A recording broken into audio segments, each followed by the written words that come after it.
Welcome to the launch of Education Under Attack 2020, a new report by the Global Coalition to Protect Education from Attack. We are so happy that you all have joined us today. This event is co-chaired by the Global Coalition to Protect Education from Attack, the Permanent Mission of Norway, and is co-sponsored by the Permanent Missions to the UN in Geneva of Argentina, Nigeria, Qatar, Spain. We're so grateful to our co-sponsors and our co-organizers. My name is Zema Neff. I direct the Children's Rights Division at Human Rights Watch, and I co-chair the Global Coalition to Protect Education from Attack with Save the Children. Now, before we start this virtual event, I have a few points for you. The first is that the session is being recorded and streamed live on YouTube. The second is that we'll have a chance for the audience to interact with the presentations. We'll have two posed questions to you, and then you will have the chance to ask questions to the panelists. We ask that you use menti.com, that's MENTI.com.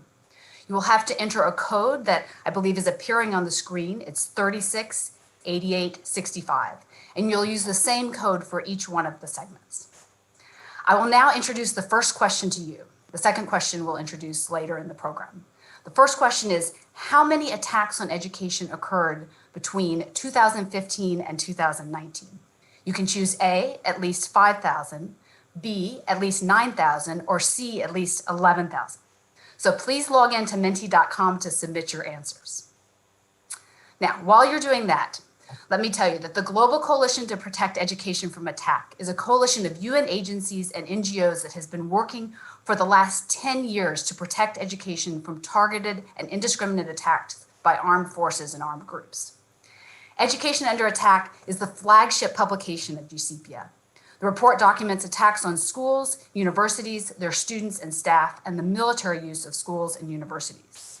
It highlights the impact of attacks on education and also positive developments in protecting education in situations of armed conflict and insecurity.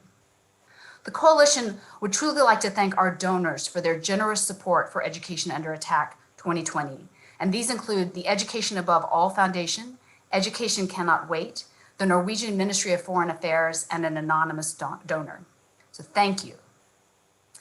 Now, I believe the results of our question are going to be displayed on the screen, and the correct answer is C. GCPEA identified over 11,000 separate attacks on education and school personnel in situations of armed conflict or insecurity between 2015 and 2019.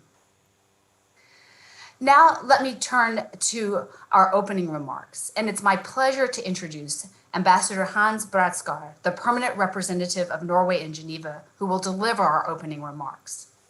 Together with Argentina, Norway has spearheaded a key instrument to protect education during armed conflict, the Safe Schools Declaration. To date, 104 countries have endorsed the declaration. And most important, we're seeing countries implementing the commitments made in the declaration to better protect education from attack. Ambassador. Thank you so much, Sama, and a warm welcome to everyone joining us around the world for this important event this afternoon.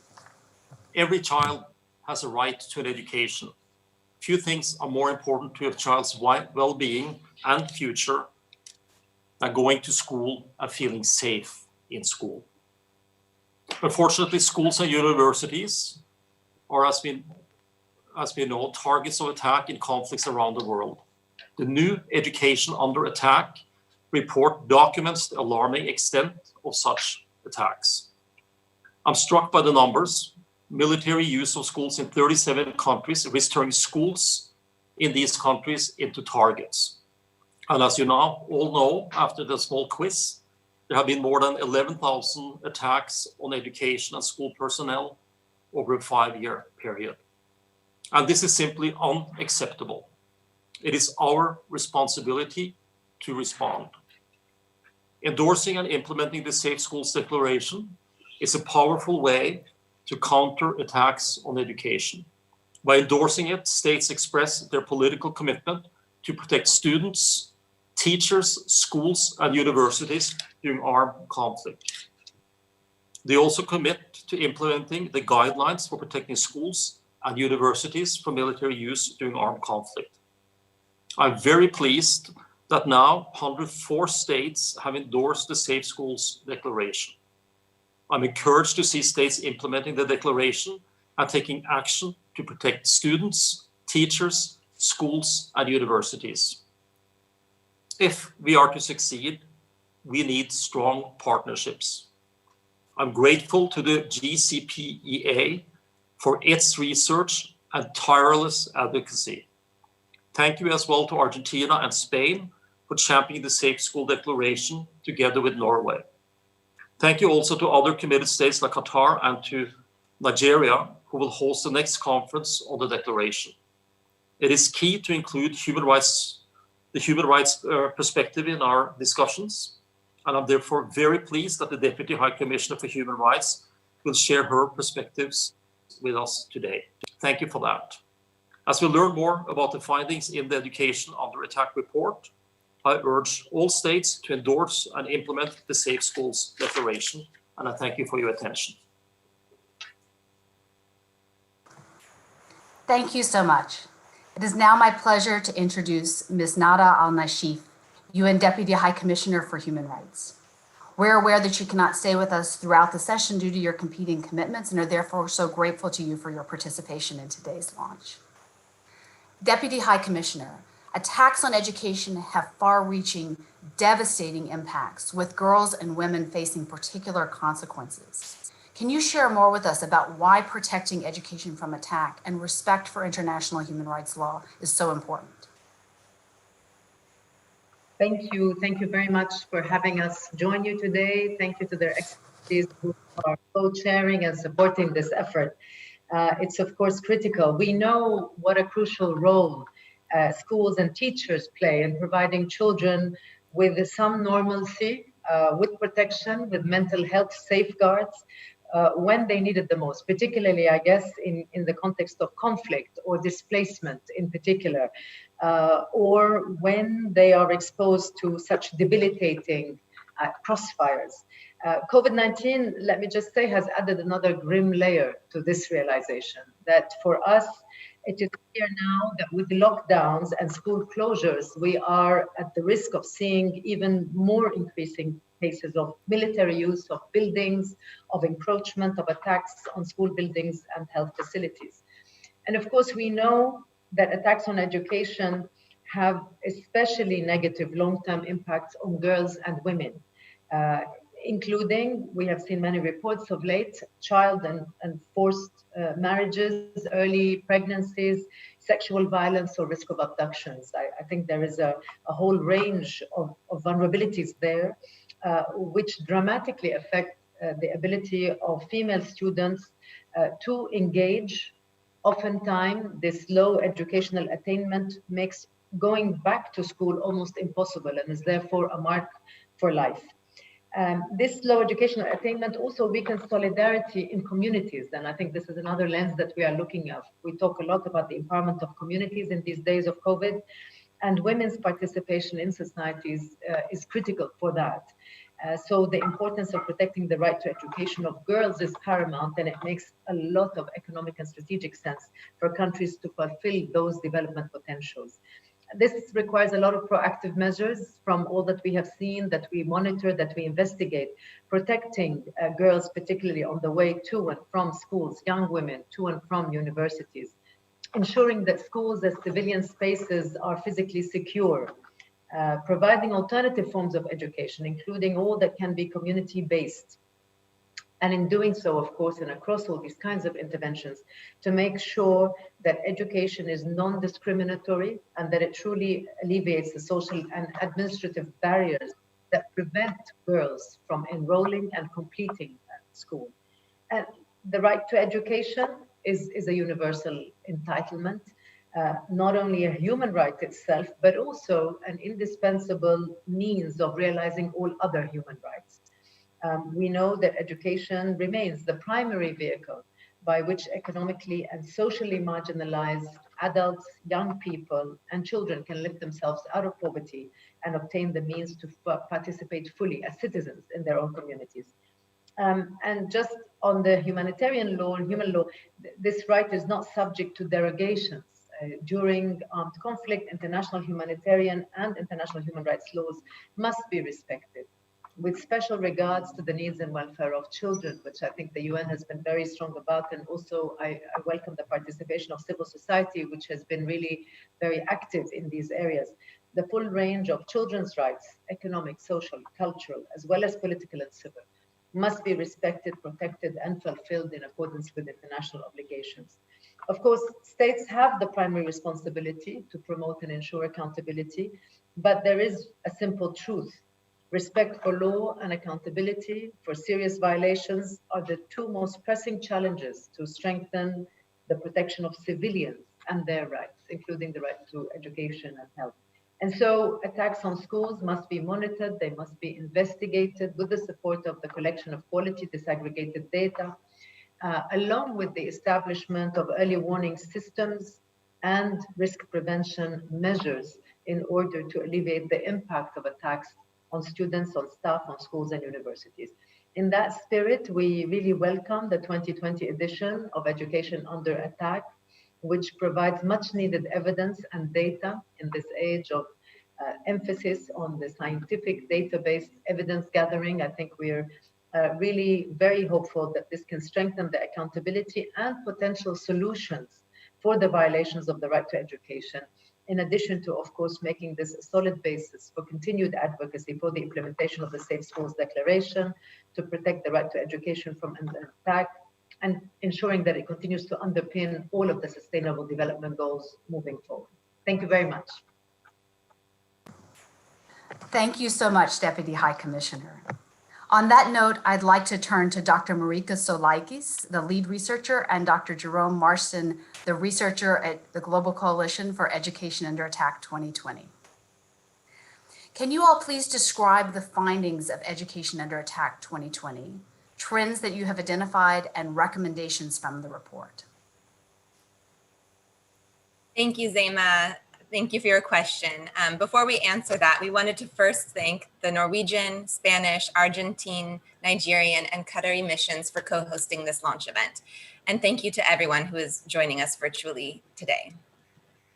We are thrilled to launch Education Under Attack 2020, which is a global study on the threatened or actual use of force against students, teachers, schools, or universities, as well as the military use of educational facilities between 2017 and 2019.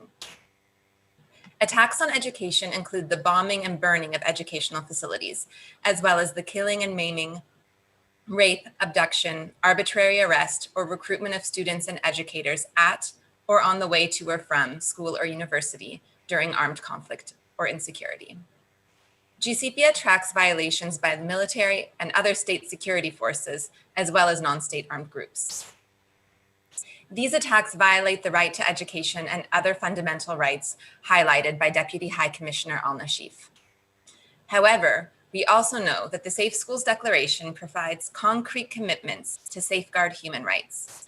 For example, the monitoring and reporting of violations, as done in the Education Under Attack series, can support improved accountability for perpetrators, better prevention of and response to attacks, and greater awareness of their scope and impact. Today's launch event hopes to contribute to the latter. Education Under Attack 2020 is the fifth in a series of reports. This edition profiles 37 countries with a systematic pattern of attack on education. The data, which we collect from UN, NGO, media, and partners in the field, feeds into the monitoring of Sustainable Development Goal 4, quality education, which tracks progress on the right to quality education for all.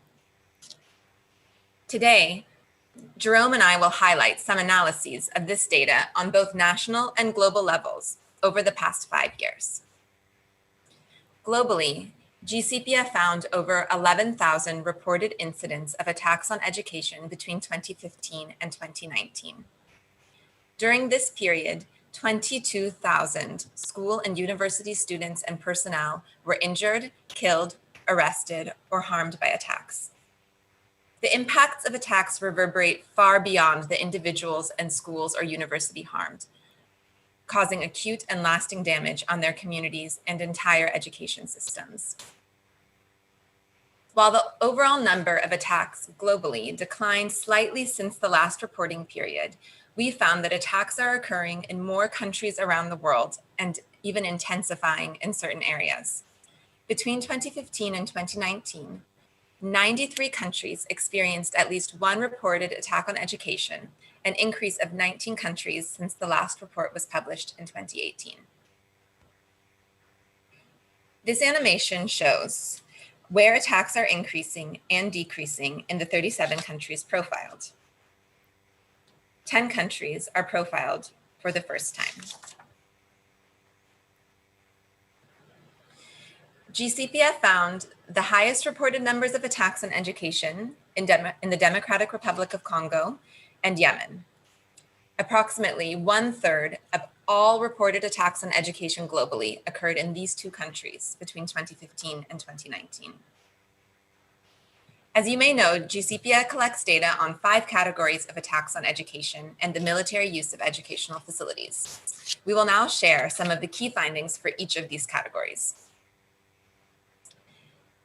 During this reporting period, we found that attacks on schools remained the most common violation. We collected reports of 7,300 attacks on schools, which made up just over 2/3 of all reported attacks on education. These included arson, explosives, and gunfire, both collateral and targeted. We identified the most reported incidents in DRC and Yemen, with over 1,500 and 1,800 attacks on schools, respectively. In Afghanistan, Syria, and Yemen, the use of explosive weapons, including airstrikes, improvised explosive devices, and mortars, was particularly devastating. In Afghanistan, approximately 60% of all attacks on schools in 2018 and 2019 involved explosive weapons, and over half of these events occurred when schools were used as polling stations. In other cases, students, teachers, and school staff themselves become the targets. These direct attacks harmed thousands globally. Some of the most affected countries were Cameroon, Palestine, and the Philippines. For example, the Christian peacemaker teams documented Israeli forces firing 238 rounds of tear gas and 51 rounds of sound grenades when Palestinian students were leaving school in November 2018 in Hebron, West Bank, affecting 7 schools and more than 3,000 students. Additionally, state forces and non-state armed groups recruited children at or on the way to or from school in 17 countries between 2015 and 2019. In Yemen, for instance, in 2018, the UN verified that students were recruited and mobilized from 20 schools, including 4 girls' schools. GCPEA also found that armed forces, security forces, or other armed groups were reportedly responsible for sexual violence in or on the way to or from schools and universities in at least 17 countries in the past 5 years. In 2017, during fighting in the Kasai region of DRC, we found that militia members abducted female students to be recruited into armed groups or forced into marriages with militia members, many of whom were subjected to rape and other forms of sexual violence. In several incidents, militia members also committed sexual violence against female students and teachers while they were fleeing attacks on schools. Similarly, university students, professors, and facilities came under attack in 36 countries profiled in the report and in many others across the world. Over 9,000 higher education students and staff were killed or harmed during attacks globally, and university infrastructure was attacked 300 times between 2015 and 2019.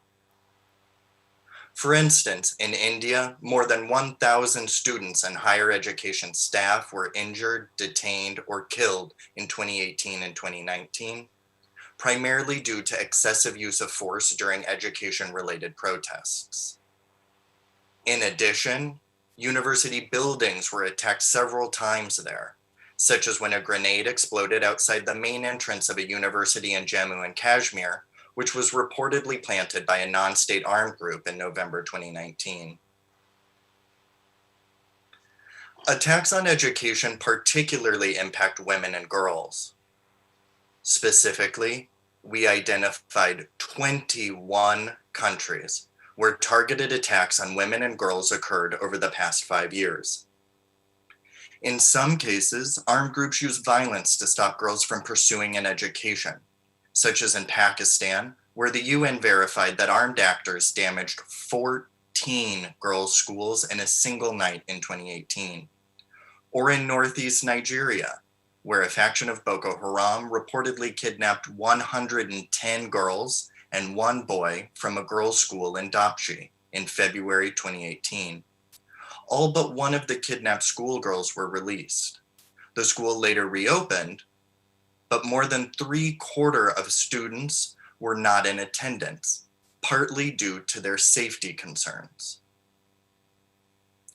Next, we identified 34 countries where armed forces, other state actors, or armed groups use schools and universities for military purposes, such as using schools for barracks, weapon stores, or to detain prisoners. Between 2015 and 2019, GCPEA identified the reported military use of over 500 schools and universities. For instance, 2% of functioning primary schools in South Sudan reported military use by armed forces or armed groups 1 or more times in 2017, according to the South Sudan Education Cluster.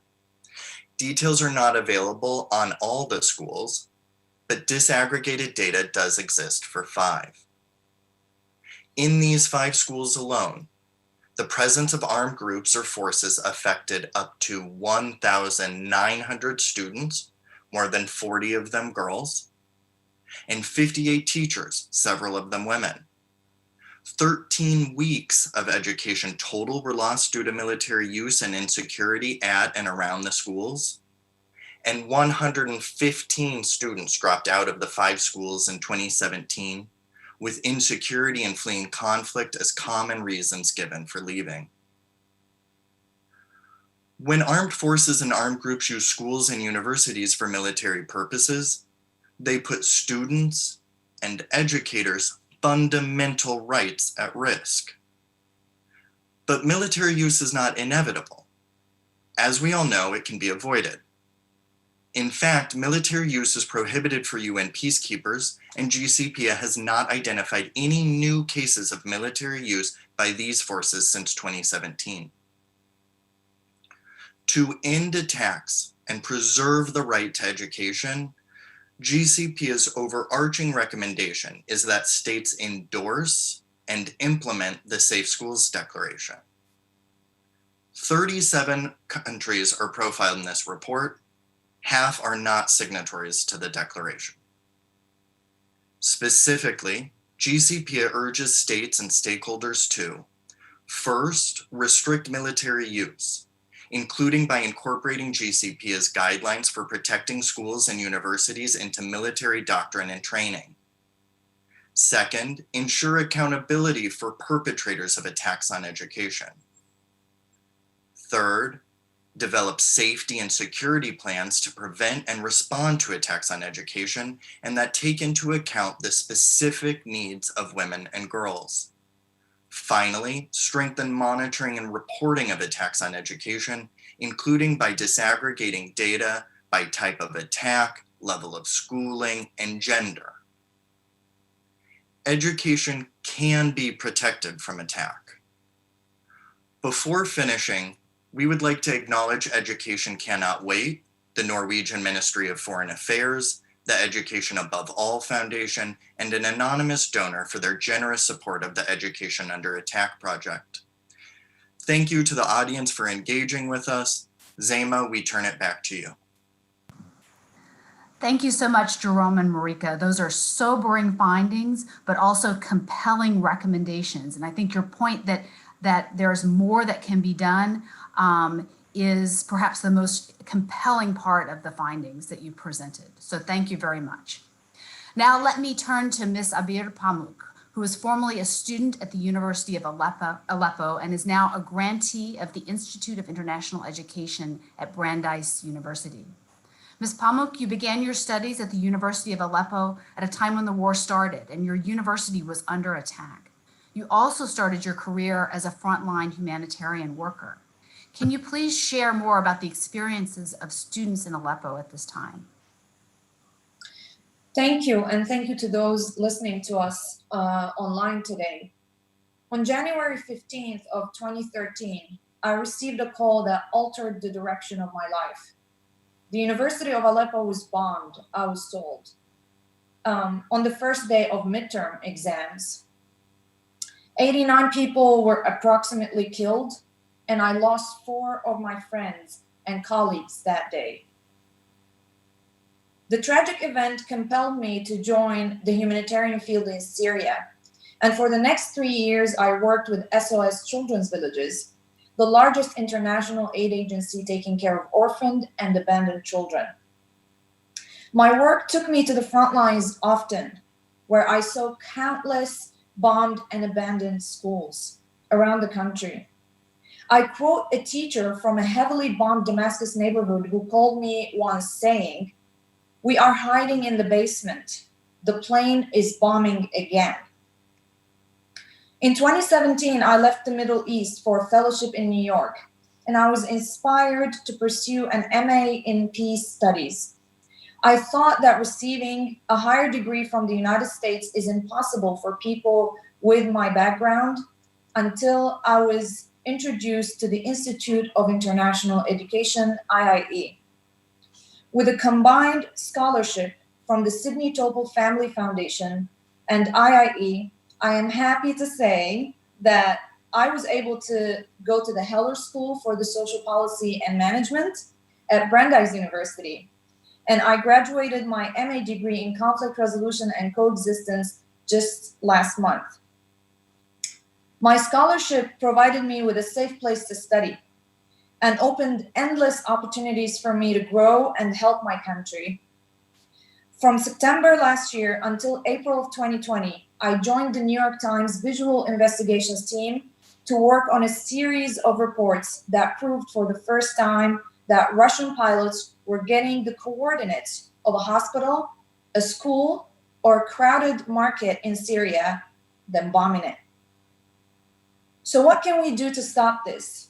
There's plenty that we can do as an international community all together. Whether you are a journalist documenting events and providing evidence, a nonprofit working on the ground, a politician crafting policy, or a donor, everyone can play a role. We can create evidence-based research, hold states accountable for using schools and universities as targets deliberately, and we can protect and help the affected students through creating more opportunities for them to grow and overcome their background. All our actions, big and small, can change someone's life forever. And despite the complexity of this work, we should never quit trying. Thank you for listening.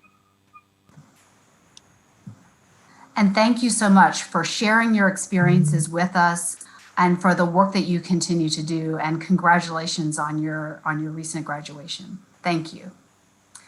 Let me now introduce Ms. Malia Malik, the Executive Director of Protect Education and Insecurity and Conflict at Education Above All. Malia, Education Above All plays a critical role in advocating for greater accountability. Can you please tell us why ensuring accountability for attacks on education is so important? Yes, thank you, Zema. I just want to thank everyone, especially GCPEA, for the leadership that they've shown in producing this crucial data set. I think you've had the answer as to why accountability is so important. Abir's very moving facts of her personal first-hand experience of what's happened in Syria is, in my view, an absolutely open and shut case as to why we need more accountability. What people need is to see that sort of suffering acknowledged. People, victims, but also others need global justice. They need to be able to know that perpetrators are held to account. And I think this is a really important principle. What we've got at the moment is, I think it's absolutely crucial to see the Safe Schools Declaration becoming absolutely normative, and the more states that sign, the stronger it is as an international normative document. But I think there are also other avenues open to us. What we see at the moment is that top-down international law accountability mechanisms are blocked in terms of both action at the Security Council, but also bringing litigation through has become very difficult because of the way in which global politics is organized. And I think that we can't really give up on that. We need to keep up pressure through the Human Rights Council, through the ICC, through the Security Council, to try and make sure we get global justice to hold perpetrators to account. But at education above all, one of the things that I think we've decided we want to focus on more is to use the power of mass mobilization. We've seen recently a lot of movements, social movements, being able to bring about political change by taking joint, consolidated, community-based actions. And I think that in this field, protection of education from attack, there's a lot more room, potential, to be able to act at the community, civil society level. And I think that, just to end my remarks by saying that I think what Abir has said about what's happened in Syria, about the fact that no one has been held accountable for the actions that she's described, is, in my view, an open shut case as to why we can't give up on accountability, and we need to have even more concerted action to make sure that we have global justice, both for victims, but also to hold perpetrators to account. Thank you so much, Malia, for those strong points about the importance of accountability. Let me now introduce Mr. Denis Pujalin, the coordinator of the Education Cluster in Ukraine. Mr. Pujalin, in Ukraine, the government, the education cluster, local actors, and others are working together to protect education from attack. Can you please tell us more about what is being done? Thank you for your question. I think for me, as for the representative of both the education cluster and the Save the Children, there is no better way to start my answer than by giving a quote from a child. Darina, a 16-year-old girl who lives in a small settlement Nizhne on the contact line of the ongoing forgotten conflict in eastern Ukraine, which entered its 7th year, once said, "My parents took me to Kiev for a year when the conflict just started, because the classes in my school were suspended. After coming back, I had to stop playing piano because there was no teacher. Now, in case of heavy shelling, my parents do not allow me to go to school. It is not easy for them as it disturbs my education, but they do it deliberately for the sake of my safety and life." I'm sure you will agree with me that this serves as the perfect illustration of a heavy burden boys and girls trapped in the conflict have to carry for a bigger part of their lives. Around 700,000 children and teachers in more than 3,000 education facilities in eastern Ukraine are affected by hostilities. According to the education cluster in Ukraine, more than 750 education facilities have been damaged since the start of the conflict in 2014. And unfortunately, those attacks are still happening. As you can see from the newly published GCPEA report we are launching today. After several years of intensive advocacy efforts, in November 2019, the government of Ukraine endorsed the Safe Schools Declaration, making Ukraine the 100th state which commits to take all measures to ensure that access of children to education is safe. Right after the endorsement, Save the Children delivered a serial of training for the civil-military cooperation offices. That is how the implementation phase officially started in December last year.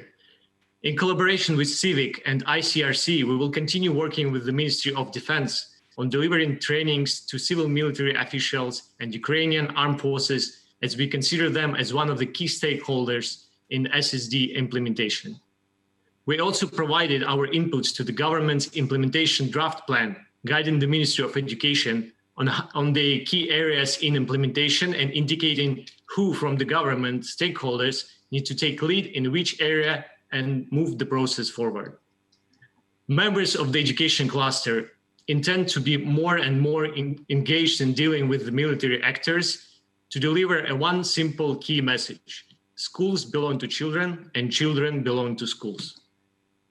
Another initiative led by the education cluster with the support of INE, the Conflict Sensitive Education course. It was contextualized and rolled out for teachers in Eastern Ukraine to minimize possible negative impact and maximize positive impact on education on the conflict. This is particularly important in the context of Ukraine, where both sides are using schools as the platforms for propaganda and militarization of children. The Ukraine education cluster for the last 4 years remained the only source of monitoring and reporting attacks on education in both government and non-government control areas. We are monitoring attacks in 4 main categories: physical damage of schools, military use, temporary closure as a result of hostilities, and other incidents which threats to death or injuries of both students and teachers. The mechanism and step-by-step guidance on data collection and information validation was released in 2018. However, the complex and meaningful monitoring would be possible only with full support of both sides of the conflict in terms of access, capacity, and accountability, which is unfortunately still not the case in Ukraine. And to conclude my speech, I would like to quote a founder of Save the Children, who drafted the Declaration of the Rights of the Child, Miss Eglantine Jepp. She made this quote more than 100 years ago, but it's still relevant in the 21st century. Every war is a war against children, and the war in Ukraine is not an exception. Thank you.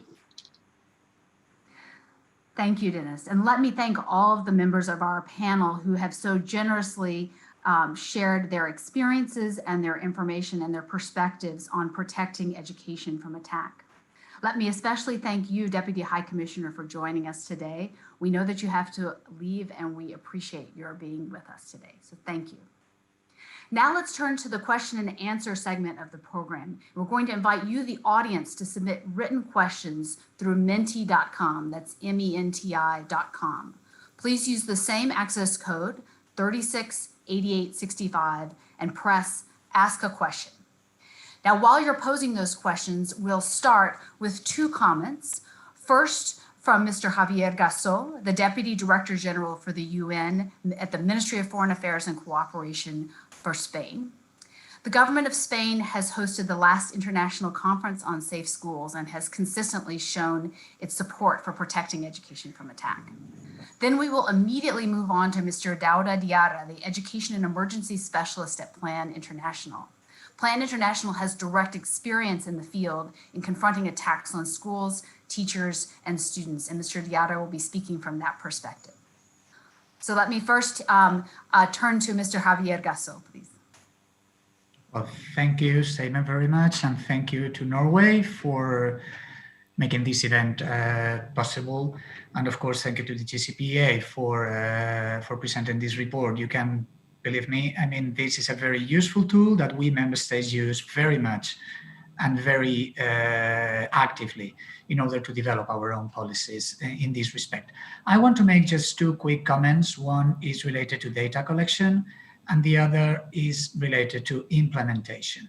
So on the first comment on data collection, I think, and the panelists have mentioned that, we cannot score enough the importance of gathering data in a way that is professionally done, comprehensive, and targeted. We have to collect the data, data need to be collected, analyzed, and shared so that it can be used for both accountability when it affects grave violations of IHL, for instance, but also on a prevention basis, because knowing what happens makes us easier to prevent what is going to happen.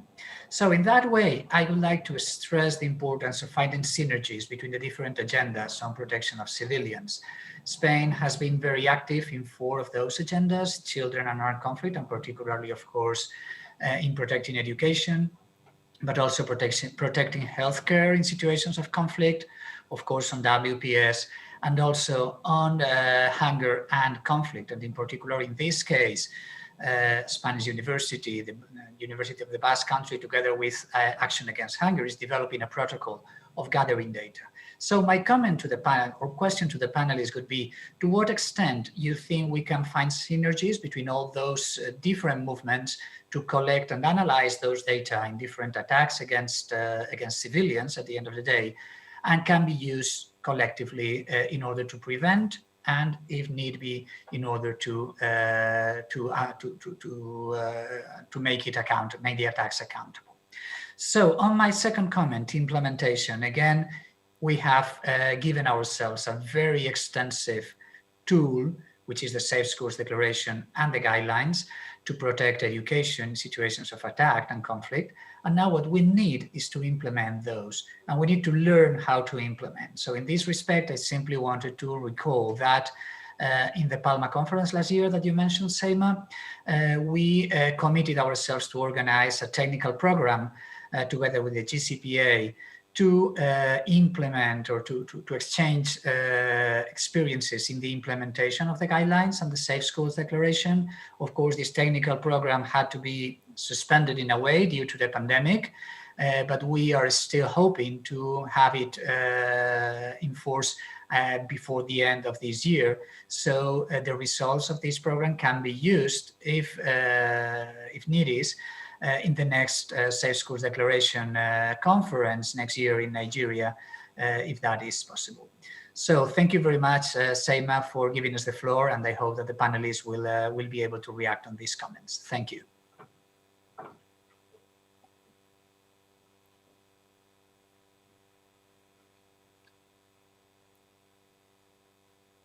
Thank you so much. Now over to you, Dauda Diarra from Plan International.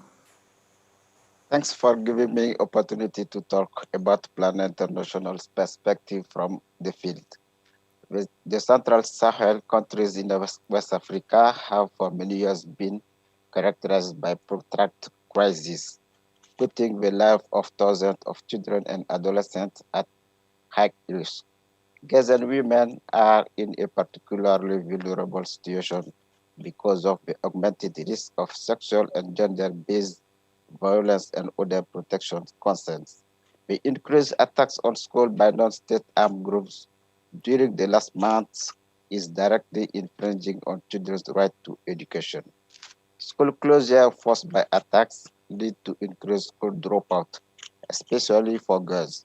When schools are closed, there is high risk family revert to negative coping mechanism, forcing girls to unpaid care work in their home, restraining them from benefiting from distance learning modalities.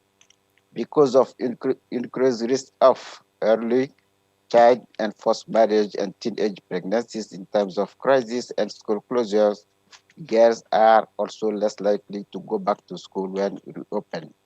As such, the opportunity to learn, thrive, and become change makers in their communities are shortened.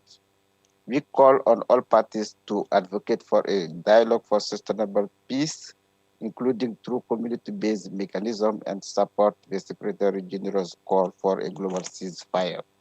Invite government to endorse and implement the Safe School Declaration and adapt legislation to protect schools, students, and educational staff from attacks, and ensure children's right to education in crisis with particular reference to girls-specific needs.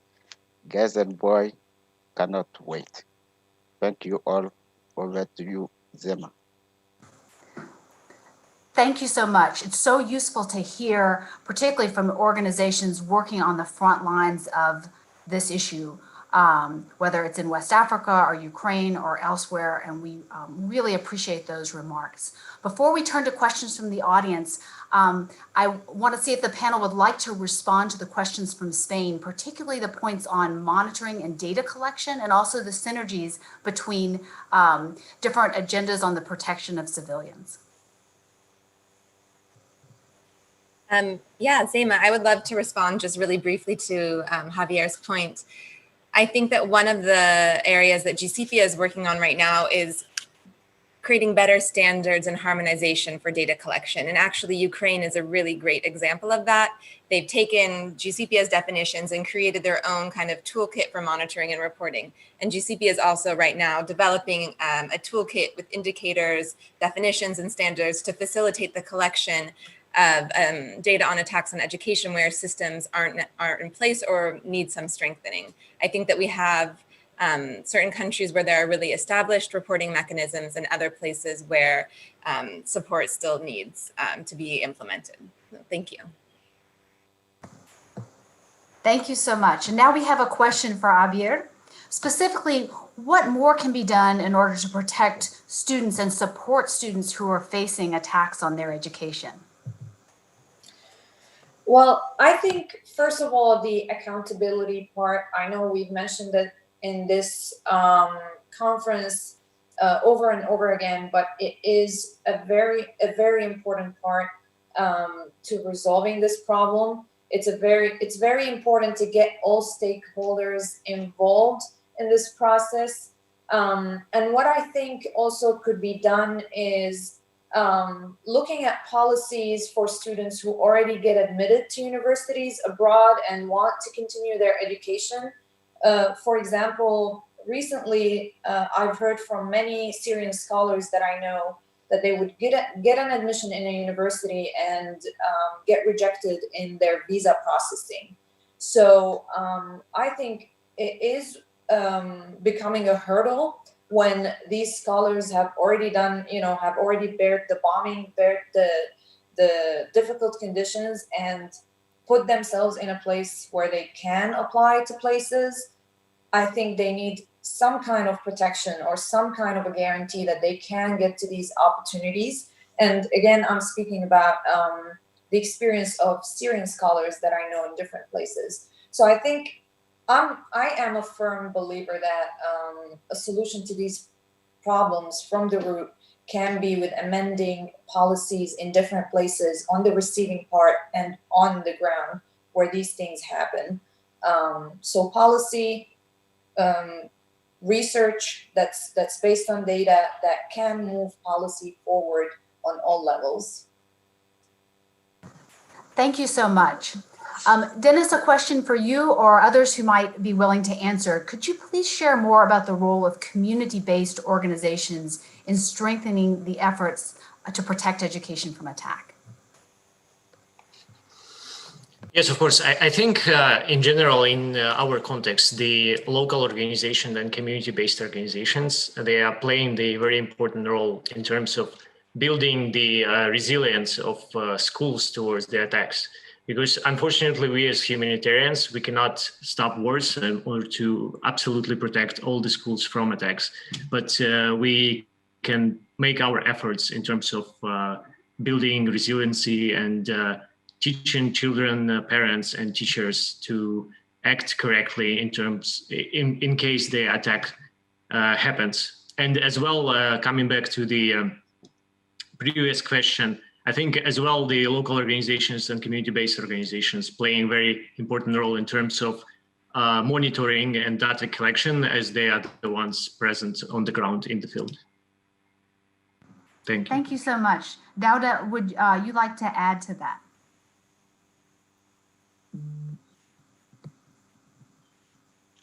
Zema? Can you hear me, Zema? Yes, thank you.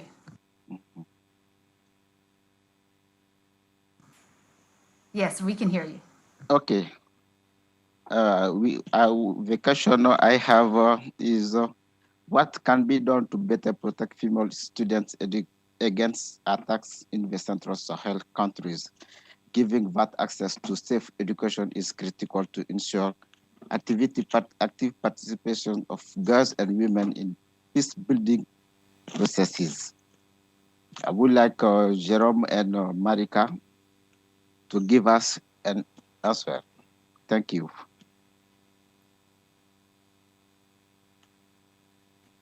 Jerome and Marika. Okay.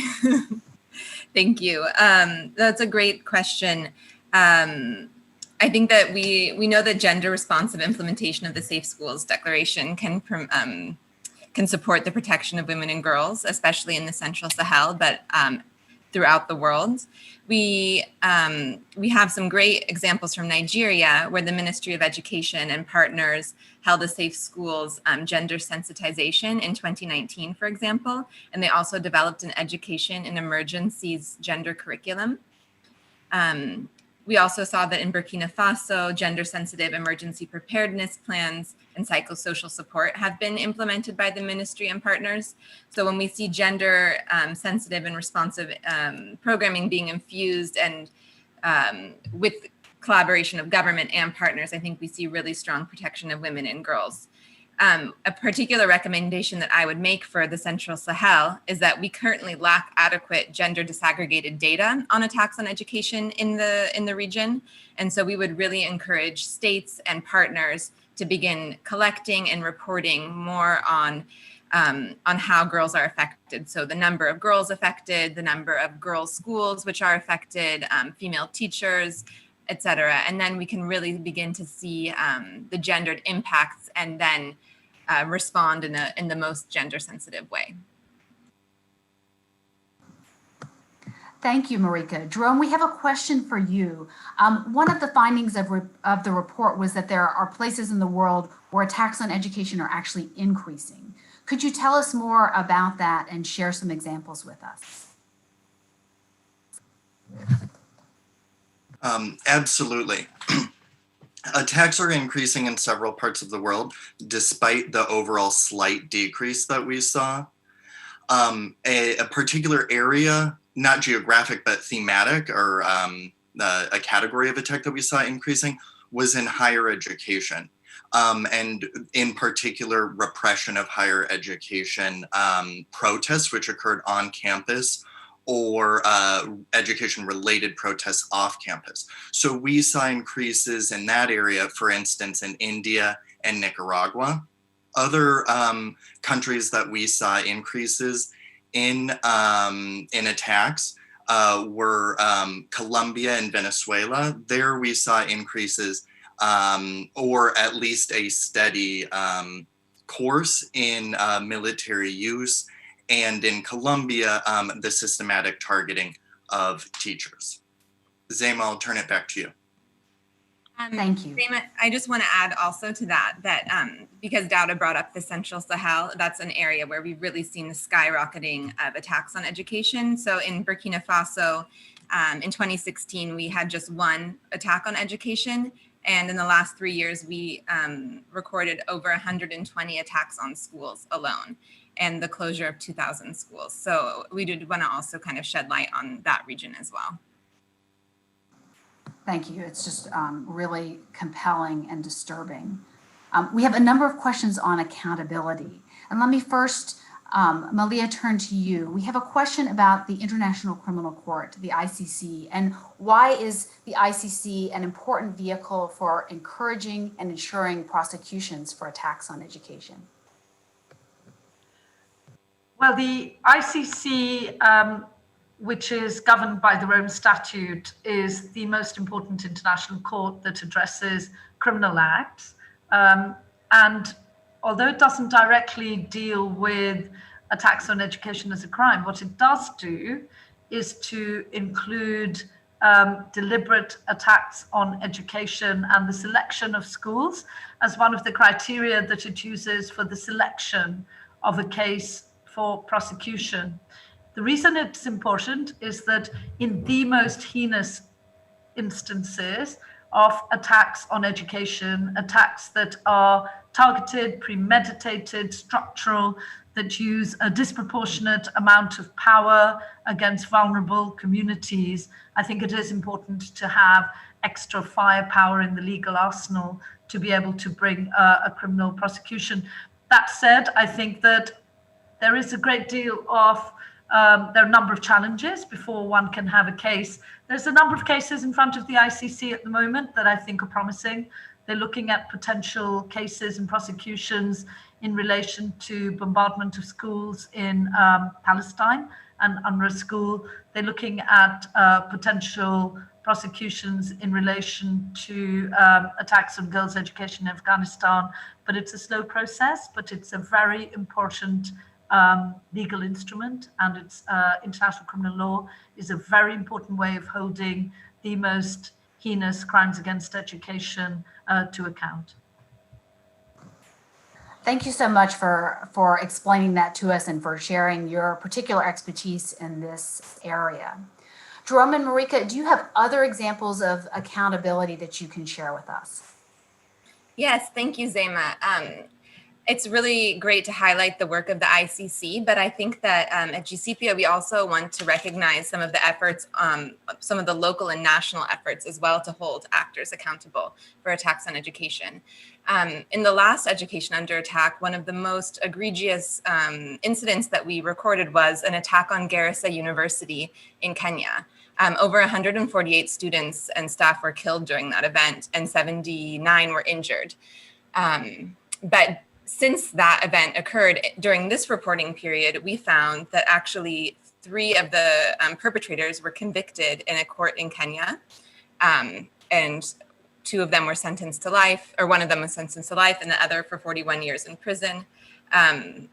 So we saw that, and this actually occurred, I think, because of a lot of local advocacy by a legal NGO on the ground.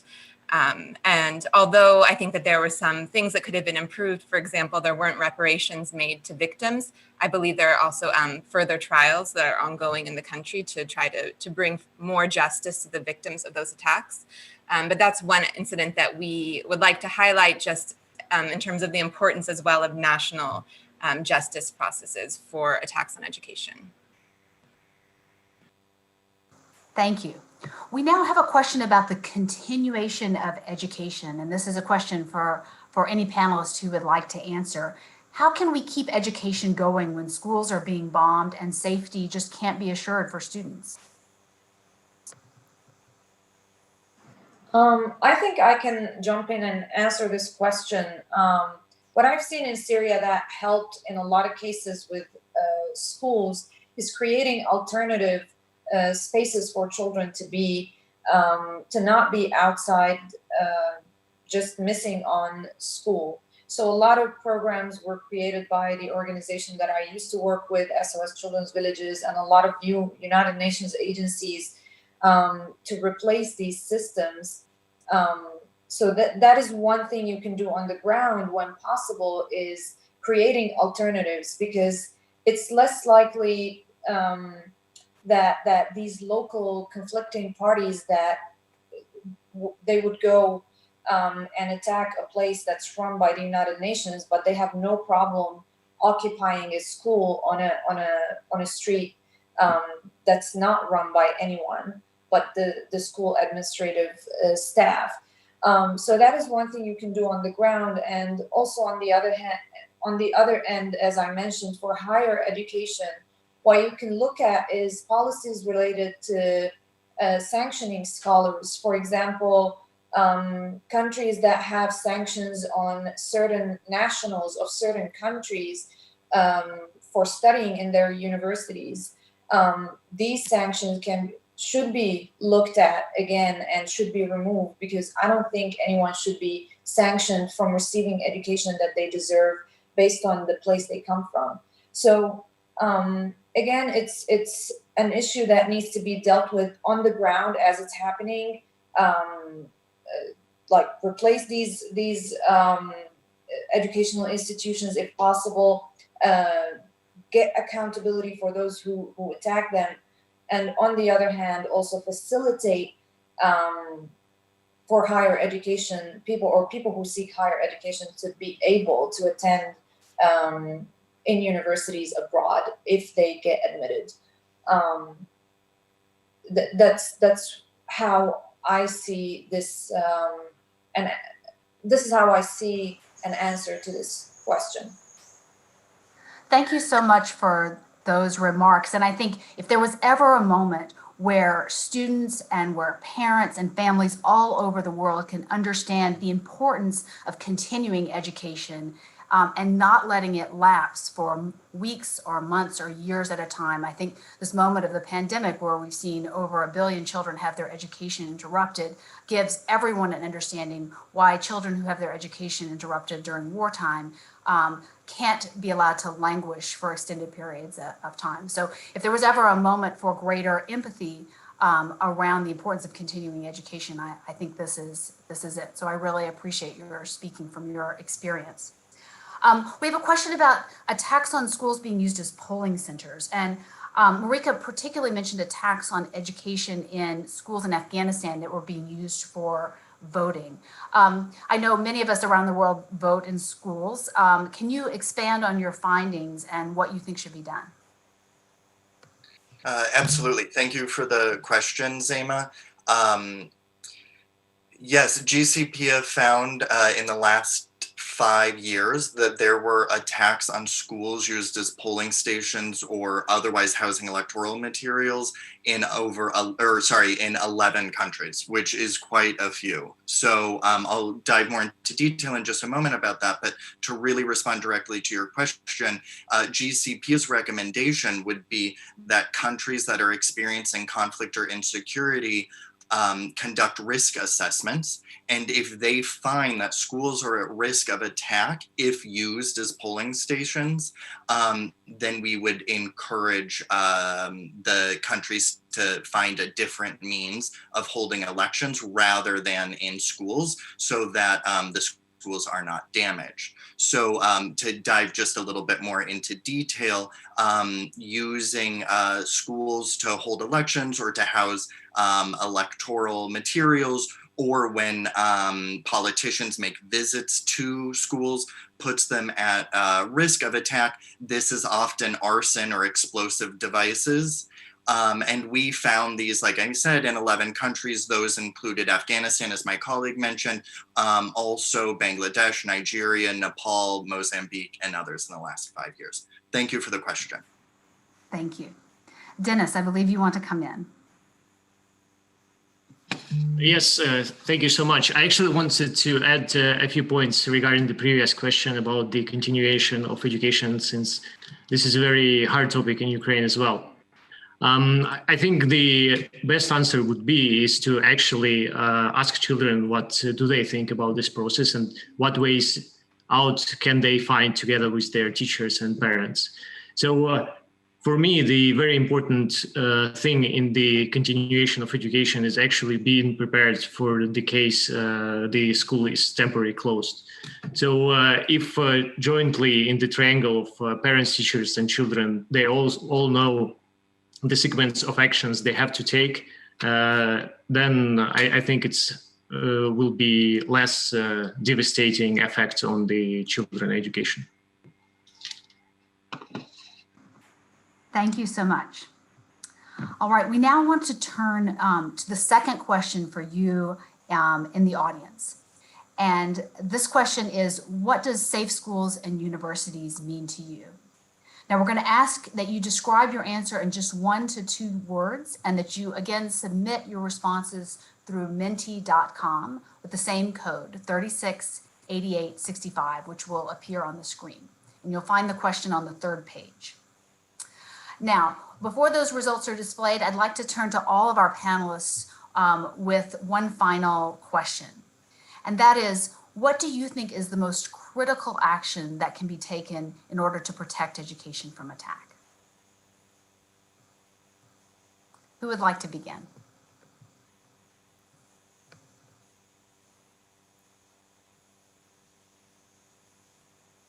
Marika and I can jump in.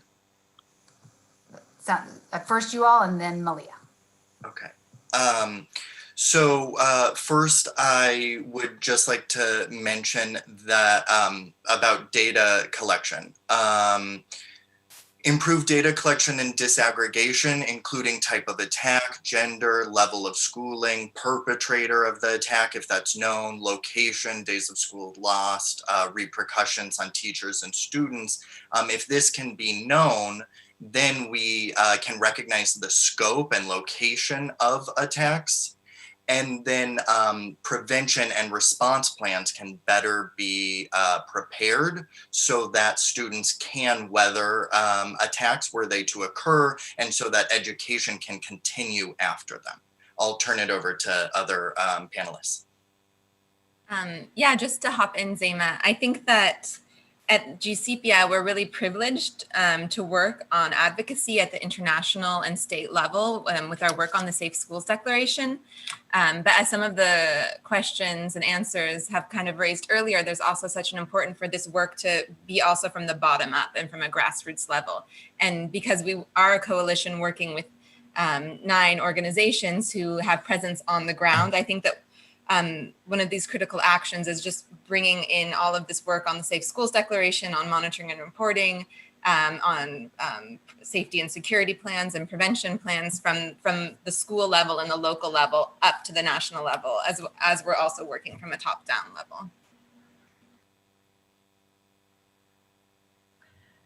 Yeah, Zema, perhaps I could hop in to say that I wanted to take a slightly different view, which is to say that one of the things that's quite clear from both this data set, Education Under Attack 2020, but also the previous 4-year data set, Education Under Attack 2018, is that the misuse of the incredible firepower that nation states has against communities during war is clearly one of the most devastating ways in which attacks on education takes place. Abir's testimony is an example of that. We also in this report have an example of that through the fact that Yemen is so high up in terms of attacks on education. That's just not just high up in terms of the number of attacks, but the devastating nature of those attacks means that we have to take them really seriously. And I think the single most important thing that we need is that for those institutions of multilateral governance, such as the Security Council, which are tasked with maintaining peace and security, need to be made to work much better, both in terms of preventing conflict, once conflict has broken out, in terms of making sure that states are held accountable, not only for the misuse of their power, but also the types of weapons that they use during war, such as explosive weapons or cluster bombs near civilian areas and near schools. So I would say, just to add that to the mix of our discussion, I think it's very important for our multilateral institutions, such as the Security Council, to work better than they have done. Thank you. Abir, can we turn to you for your final remarks? Yes, so I just wanted to thank everyone for the remarks they gave, and I just wanted to echo each and one of them. The data collection, we need to collect data in a more thoughtful way, in a way that could provide evidence for what's happening. And again, we need to look at the nature of these attacks, because they're going more and more deliberate. They're more and more shameless. Like, you would get coordinates for these locations, and these locations are supposed to be protected on the United Nations deconfliction list in the Syrian case, and they are being bombed after they have given their coordinates to not be bombed. So in these cases, these attacks are deliberate, and they are performed with very powerful weapons, such as Air Force and airplane bombs, cluster bombs, stuff like that, and they need to stop. So we need to advocate for that cause, no matter how long it takes for the process at the international level to get that accountability happening. We need to keep pushing for it from the ground level, with the local governments, in the international level, everywhere. Thank you. And Dennis, the most critical thing that you think needs to be done? Yes, thank you. I absolutely agree with my colleagues around the importance of the credible data collection. But I think which is sometimes even more important is that the way we are using those data we have in terms of advocacy. And I believe that only through the joint, holistic, coordinated advocacy efforts of all the actors on the ground, we can achieve the most positive result for children. Thank you. Ambassador, to you.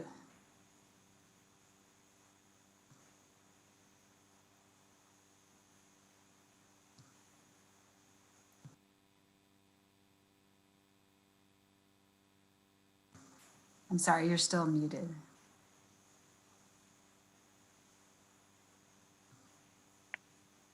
Can you hear me now? Well, thank you for that, and thank you so much for a very inspiring discussion and very good participants here. I'm very grateful for that. Well, just want to again say that one very concrete things that we all can do is to encourage more countries to participate in the Safe School Declaration movement. I think this is something that is very encouraging to me and something that we all can make a difference in trying to encourage states to join this very important declaration. Thank you so much. Thank you so much, and thank you again to our panelists. I believe now we're going to have the results of the word cloud appear on the screen. We're so grateful to you, our audience, for participating in so many ways with your questions, with our quizzes. We've asked you, what does safe schools and universities mean to you? And we have words like accountability, safety, knowledge, happiness, quality of education, human rights, normality, development, freedom from fear, really important words that express what we're all working together to do to make schools safe spaces even during armed conflict. So thank you all for that really beautiful and compelling image that reminds us why we're gathered here today and what our task is that lies ahead. For our closing remarks, we have two speakers today. And first, I would like to introduce Ambassador Federico Villegas, the permanent representative of the Mission of Argentina to the United Nations in Geneva. Thank you for joining us.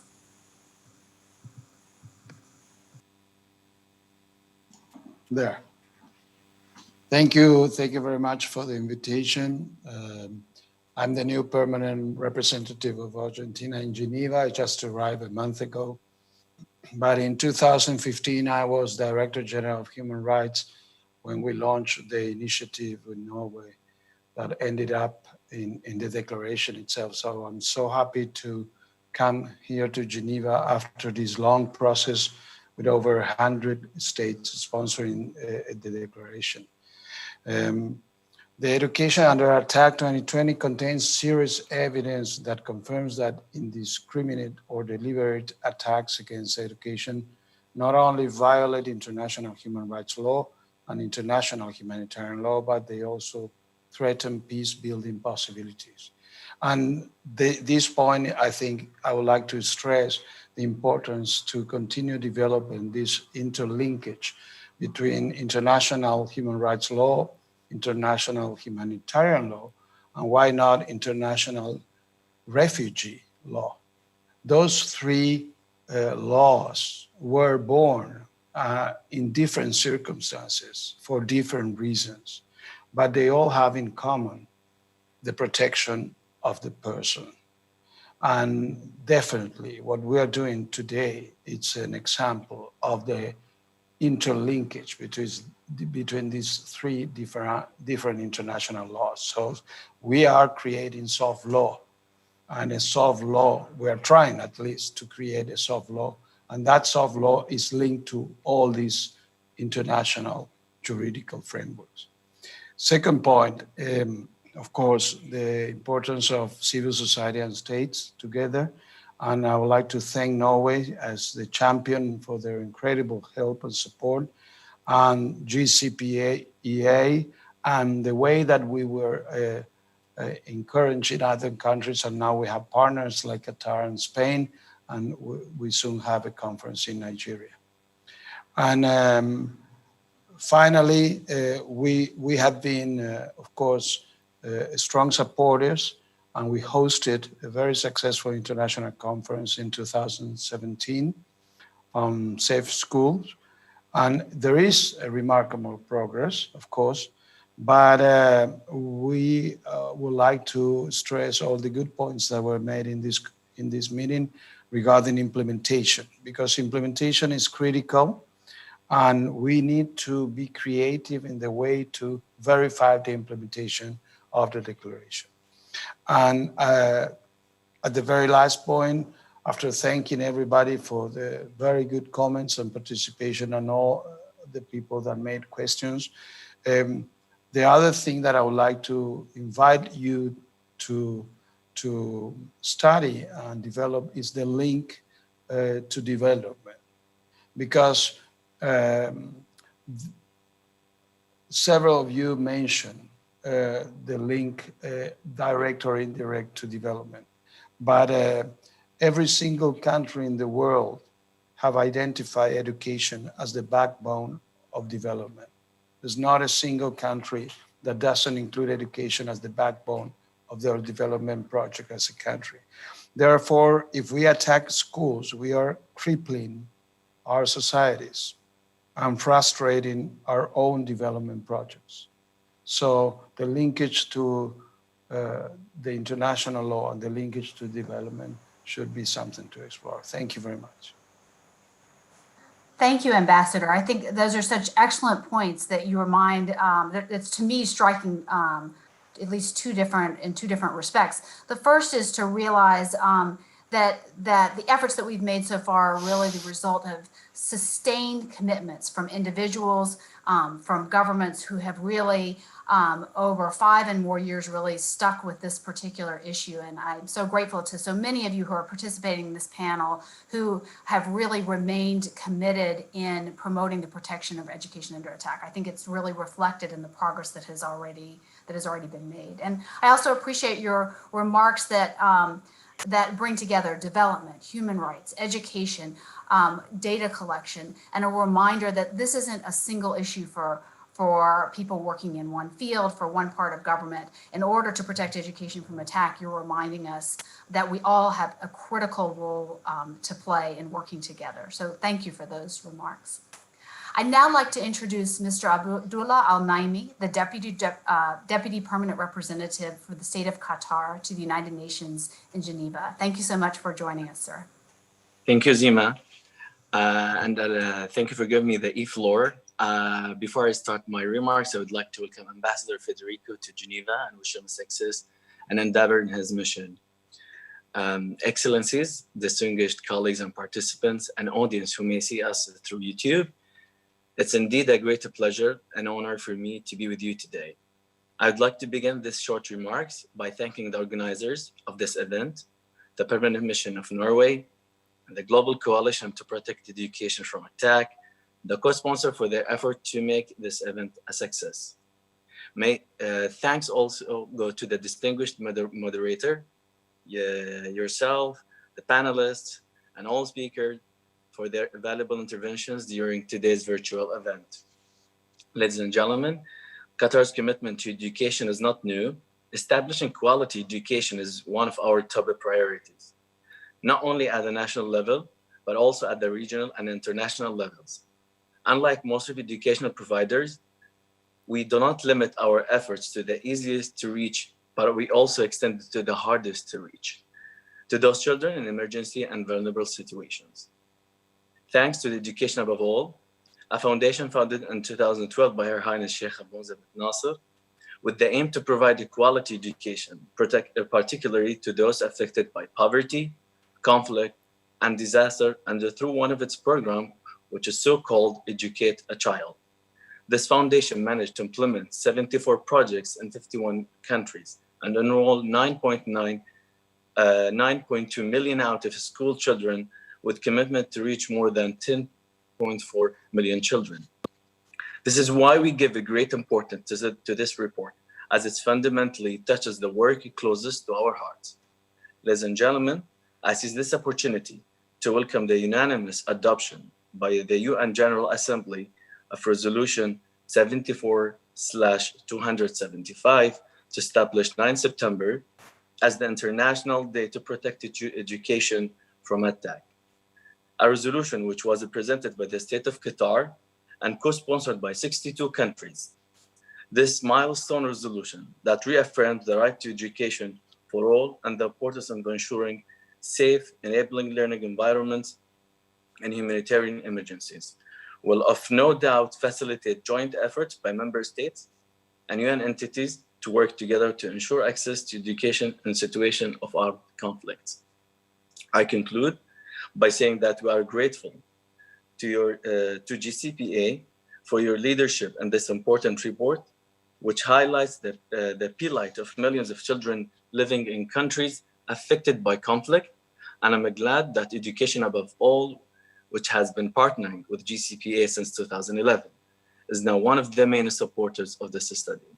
Finally, let me wholeheartedly thank you all. I wish you all health and safety during this uncertain time, and I look forward to further future engagements. Thank you, and over to you, Zima. Thank you so much, and especially thank you for mentioning September 9th, which is the newly created International Day to Protect Education from Attack. I think we will all be waiting on that day to hear what states, what UN agencies, what others are going to be doing to better protect education from attack. It'll be a moment to both mark progress that has been made, but really for the next important steps to be taken in order to better protect so many teachers, students, and schools that are still facing attack around the world, as so compellingly demonstrated by this new report. I'd now like to thank the members of our panel who have kindly given your time and expertise to help us put forward this important issue and to launch this new research from the Global Coalition to Protect Education from Attack in Education Under Attack 2020. The report is now available online. You can find it at the Coalition's website, www.protectingeducation.org. I believe the more specific address will be at the bottom of the screen. I won't read out the numbers to you as well, but if you go to the Coalition's website, we ask that you really take a look at the full report, look at the 37 country profiles, look at the extensive global overview and the recommendations that give detailed thought and recommendations about what should be done. We ask also that you amplify the messages in the report. If your country, for example, has not endorsed the Safe Schools Declaration, we strongly encourage you to ask them to do so. There are 140 countries that have endorsed the Safe Schools Declaration to date. We have new countries endorsing every month. And it's really a moment for countries all around the world, both those suffering from armed conflict and those fortunately experiencing peace, to join together to better protect students, teachers, and schools all around the world. Attacks on education are widespread and devastating. This new report brings forth the fact that in far too many armed conflicts around the world, students, teachers, and schools are not just caught in the crossfire, they're being intentionally targeted as a tactic of war. But it also brings forward, and as we've heard from our panelists today, that much more can be done. And the responsibility falls on all of us to protect schools, teachers, and students so that all children and adults can learn and learn so safely, even in times of war. Thank you so much to our audience for joining us, to participating in our interactive online questions, and we very much hope that you'll take a look at the report online. Thanks to all of you.